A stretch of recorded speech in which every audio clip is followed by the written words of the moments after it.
नमस्कार दोस्तों, मैं राहुल शर्मा आप सभी का हार्दिक स्वागत करता हूं डिकोड डिप्लोमेसी विद राहुल पर। फ्रांस के राष्ट्रपति एमेनुएल मैक्रोन 3 दिवसीय दौरे के लिए भारत आ रहे हैं 17 फरवरी 2026 को। इनके दौरे के बहुत सारे कारण हैं, लेकिन सबसे ज्यादा चर्चा का विषय है कि भारत जल्द ही फ्रांस से 114 राफेल जेट खरीदेगा। इसकी डील फाइनलाइज हो जाएगी। दोस्तों, जब फ्रांस के राष्ट्रपति एमेनुएल मैक्रोन के इस दौरे के बारे में अमेरिका के राष्ट्रपति ट्रंप को बताया गया तो उन्होंने कहा, अच्छा है, हमने भी भारत को कई सारे बड़े शानदार डिफेंस से संबंधित डील ऑफर करी थी, लेकिन भारत ने हमारी एक ना सुनी। चलिए देखते हैं हम क्या कर सकते हैं। अब जब उन्होंने कहा कि चलिए हम देखते हैं क्या कर सकते हैं, तो दोबारा से international tariff in arms regulation की सुगबुगाहट यानी चर्चा फिर उठने लगी है। इसके साथ साथ दोस्तों, बहुत सारे एक्सपर्ट्स ये भी कहने लगे हैं कि शायद अमेरिका राफेल का भी वही हाल ना कर दे जो तेजस का किया गया है, क्योंकि आज तक तेजस के लिए इंजन ऑन टाइम अमेरिका नहीं प्रोवाइड कर रहा है। और अब राफेल, जिसको कहा जाता था कि international tariff in arms regulation यानी कि ITAR फ्री है, उसमें भी अब एक अमेरिकन कंपनी ने एंट्री कर दी। मतलब अब राफेल के इक्विपमेंट्स, राफेल के पार्ट्स भी अमेरिका मुहैया कराएगा। और जिस प्रकार से तेजस में डिले किया गया है इंजन टाइम पर ना प्रोवाइड करके, इसी तरीके से राफेल का हाल भी कर दिया जाएगा, क्योंकि अमेरिका चाहता है कि भारत राफेल छोड़े और F-35 खरीदे।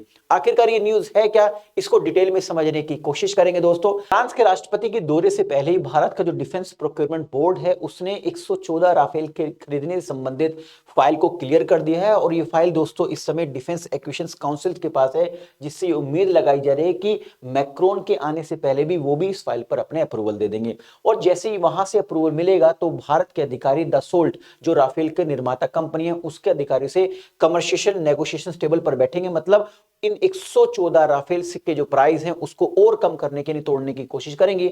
उसके बाद अगर सीसीएस अप्रूवल दे देता है, यानी कि कैबिनेट कमेटी ऑन सिक्योरिटी, तो 114 जो राफेल हैं उससे खरीदने संबंधी जो डील होगी वो फाइनल हो जाएगी। यानी कि इस डील के तहत भारत 114 दसोल्ट राफेल फ्रांस से खरीदेगा, जिसकी अनुमानित कीमत 3.25 लाख करोड़ रुपए लगाई जा रही है, यानी कि लगभग 39 बिलियन अमेरिकन डॉलर। हो सकता है प्राइस थोड़ा सा कम देखने को आपको मिले, क्योंकि अभी यहां पर कमर्शियल नेगोशिएशंस यानी कि भारत के अधिकारी दसोल्ट के अधिकारी से पुनः एक बार इस पर प्राइस पर बात करेंगे। अगर दोस्तों ये डील फाइनल होती है तो फ्रांस से लगभग 18 बने बनाए राफेल जेट भारत को मिलेंगे। इसके अलावा बाकी जो 96 फाइटर जेट होंगे वो मेक इन इंडिया के तहत उनका भारत में असेंबलिंग की जाएगी। कुछ पार्ट्स भारत में भी बनाए जाएंगे।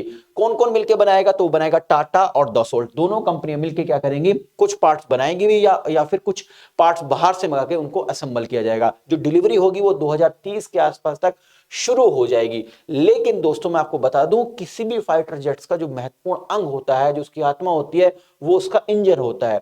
और दूसरा जो सबसे इंपॉर्टेंट पार्ट होता है वो उसका कूलिंग सिस्टम। अब देखिए, जो राफेल है वो एक ऑलरेडी डिजाइन सिस्टम है, डिजाइन फाइटर जेट है। भारत में क्या होगा, जहां से दसोल्ट बताएगी वहां से भारत उसके इक्विपमेंट्स मंगाएगा और उसको जोड़ के इस फाइटर जेट का निर्माण करेगा दसोल्ट की देखरेख में। लेकिन दोस्तों अब यहीं पर ट्विस्ट आ गया। जो इस राफेल का जो कूलिंग सिस्टम्स को प्रोड्यूस करने वाली कंपनी है उसको टेक ओवर कर लिया अमेरिका ने। आइए इस पर थोड़ा सा आपको समझाने की कोशिश करता हूं। जैसे मैंने आपको बताया, किसी भी फाइटर जेट का जो सेकेंडरी इंपोर्टेंट जो पार्ट होता है वो उसका कूलिंग सिस्टम होता है। कूलिंग सिस्टम मतलब देखिए, राफेल के अंदर, किसी फाइटर जेट्स के अंदर बहुत सारे electronic system, radar systems, computer system होता है, तो उन सबको ठंडा रखने के लिए एक कूलिंग सिस्टम्स की आवश्यकता है। मतलब कि कूलिंग फैन की आवश्यकता है, कुछ मोटर्स की आवश्यकता है, एक वेंटिलेशन मॉड्यूल्स की आवश्यकता है। और ये सारा का सारा राफेल के लिए बनाती है LMB फैंस एंड मोटर्स। लेकिन दोस्तों दिसंबर 2025 में इसी LMB फैंस एंड मोटर्स को अमेरिका की कंपनी लोर ग्रुप ने टेक ओवर कर लिया। मतलब अब LMB जो राफेल के लिए वेंटिलेशन, पूरा का पूरा वेंटिलेशन सिस्टम, कूलिंग सिस्टम्स मुहैया कराती है, वो अब एक अमेरिकन कंपनी हो गई है। अब यहीं से दोस्तों ITAR की चर्चा होने लगी है। मतलब अब यह कहा जाने लगा है कि राफेल का भी वही हाल कर दिया जाएगा जो तेजस का अमेरिका ने किया है। थोड़ा सा आपको ITAR के बारे में बता देता हूं। देखिए, दसोल्ट एविएशन जो फ्रांस की कंपनी, जो राफेल की निर्माता कंपनी है, उसने राफेल को दुनिया में इस तरह बेचा कि ये ITAR फ्री है, यानी कि international tariff in arms regulations free है, यानी इसमें अमेरिकी कंट्रोल वाले पार्ट्स नहीं है। इसलिए फ्रांस बिना अमेरिका से पूछे किसी भी देश को ये बेच सकता है। यही कारण था दोस्तों कि भारत मिस्र, कतर, यूएई जैसे देशों ने इसे पसंद किया। अब थोड़ा सा मैं आपको आईटीएआर के बारे में बता देता हूं। इसकी फुल फॉर्म है international tariffs and arms regulation. इसका मतलब क्या है, अगर किसी डिफेंस आइटम में अमेरिकी कंपनी तकनीकी ओनरशिप जुड़ जाए तो उसके निर्यात पर यूएस एक्सपोर्ट कंट्रोल लागू हो जाता है।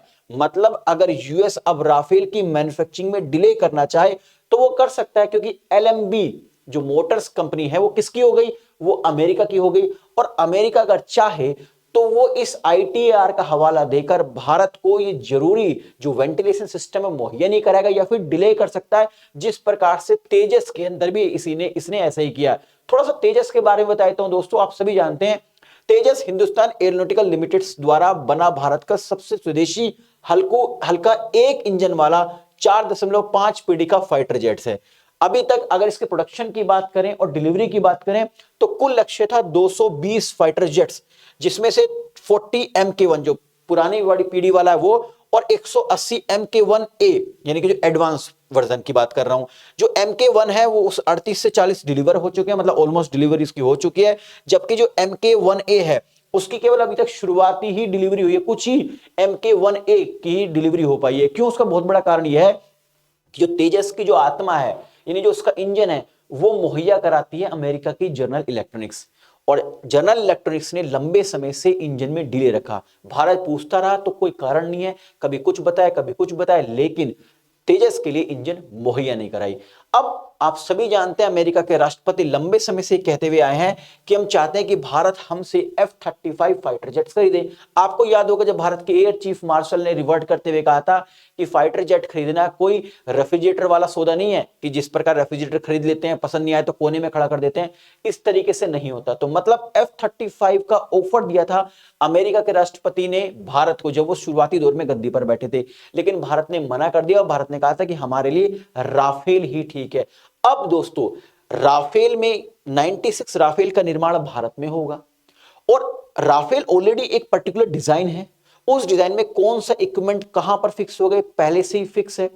अब यानी कि हम चेंज नहीं कर सकते इसमें, यानी कि हमें ना चाहकर भी एलएमबी मोटर से ही उसका जो कूलिंग सिस्टम है, जो वेंटिलेशन सिस्टम है वो खरीदना होगा। अगर हम ऐसा नहीं करते तो दूसरी कंपनी से अगर लेते हैं तो वो फिट नहीं बैठेगा, क्योंकि पहले से ऑलरेडी डिजाइन पूरा का पूरा दोस्तों फिक्स है। तो अब अमेरिका अगर ऐसे में चाहे तो कुछ ना कुछ अड़ंगा लगाकर या फिर इस आईटीएआर का हवाला देकर भारत के लिए, भारत के राफेल के लिए जो भारत में असेंबल होगा उसके लिए कूलिंग सिस्टम या फिर वेंटिलेशन सिस्टम मुहैया ना कराए या उसमें डिले कर दे, जिस प्रकार से तेजस में किया है। तो मतलब इस राफेल की डील से पहले ही अमेरिका ने इस डील के अंदर एंट्री कर ली।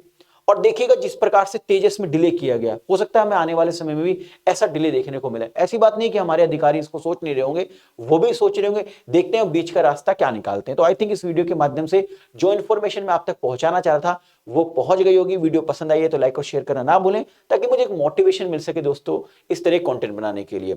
चलिए तो अगली वीडियो मिलते हैं, तब तक के लिए स्टे ट्यून, बाय बाय।